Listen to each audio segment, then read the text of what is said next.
Good Friday afternoon, ladies and gentlemen, and welcome in to the latest edition of the Playbook Pundits live video stream here on SiouxCityJournal.com. I'm by myself. I'm sports editor Zach James, but there is a reason I'm by myself, as assistant sports editor Shane Lantz is in Cedar Falls at the moment, covering and writing about a thrilling state semifinal game that just ended within the hour between West Sioux and Dyke New Hartford. And spoiler alert, if you're just tuning in and wanting to wait for the score, I'll give you a couple of seconds. All right. So West Sioux won 24-21 in double overtime in a thriller. Noel Lopez hit a 21-yard field goal in double overtime to get the win over the Wolverines.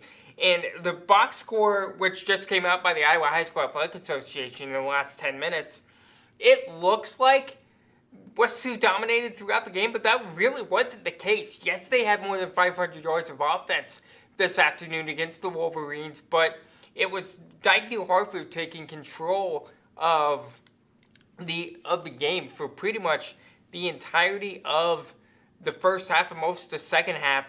But West Sioux found a way to overcome two early mistakes. Dylan Wiggins throwing two early pick sixes that put the Wolverines up ahead 14-0. But Carter Boltman had two touchdown runs in the second half that tied the game. And then both teams exchanged touchdowns during the first half. And then Lopez put the final pen to paper in the double overtime with the 21-yard field goal.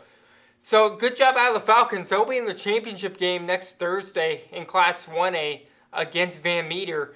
And Van Meter is a very, very tough team. OABCIG had to beat them last year in the championship game, and that game came down to the wire too. So it'll be a very, very competitive game coming up on Thursday, and I'm sure Shane will talk about it with you during Monday's podcast. But just first thoughts on the game. And I watched the game here in the office because Shane's working the game in Cedar Falls.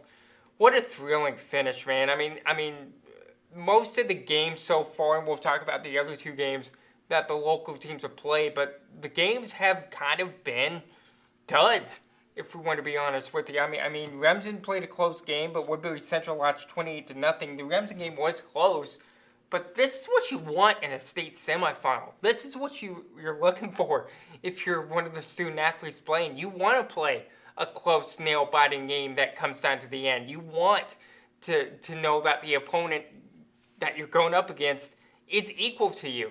So this is easily the game of the tournament so far, and it lived up to expectations. Maybe it didn't early in the game, but hats off to West Sioux for just showing that resiliency throughout the afternoon, and it paid off as they'll play in a state championship game coming up here on Thursday at the Unidome in Cedar Falls. Now, as I alluded to, Remsen St. Mary's and Woodbury Central were not as fortunate to come out with wins throughout the week. Like I said, the Hawks losing 42-36 to Easton Valley on Wednesday. Easton Valley scoring 21 points in the second quarter, and then just adding on from there.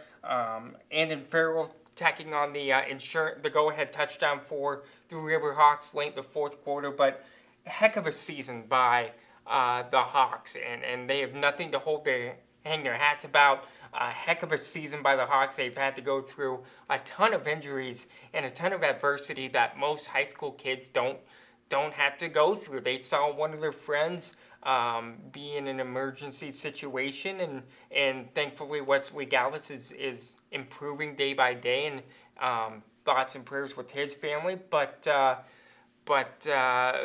really good season out of the Hawks. They have nothing to be ashamed about. They put out a very good effort on Wednesday against the Riverhawks, and that's something that they should be very proud of, and that's something that maybe they can go into the winter season with, as they're going to be pretty competitive in the basketball field as well. So good season out of the Hawks. And in terms of the Wildcats, losing 28-7 against a very good Grundy Center team yesterday in Class A. Caleb Lyle having the lone touchdown catch from Dallas Clunder late in the fourth quarter.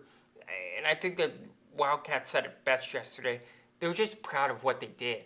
I mean, they made it back to the state semifinals. They put things in the right perspective. It reminded me of what the North cross country team said after finishing second to Dowling Catholic at state cross country. Just they were proud. They were proud, and that's exactly what they needed to be. They were proud, and having that perspective can take you a long way, and not taking things for granted, and being in the right mindset, that takes you a long ways. So congrats to the Wildcats, and they'll be a good team in the winter too in terms of basketball. We got 2 more games with area teams coming up on Saturday. Boyne Hole Rock Valley taking on Solon at 4, and West Lyon taking on Williamsburg at 1. If you like ground and pound, if you like old school football, tune into the West Lyon Williamsburg game. That'll be a very competitive game, and that'll have a lot of rushing attempts in it too. And then if you like a balanced attack on both sides, tune into the Nighthawks game, because that game's going to have a lot of fanfare of that as well. And both games should be just as competitive here as they were today between the Falcons and the Wolverines. Make sure to check out SiouxCityJournal.com for all coverage coming up this week and throughout the week. If you missed it, go online, check it out.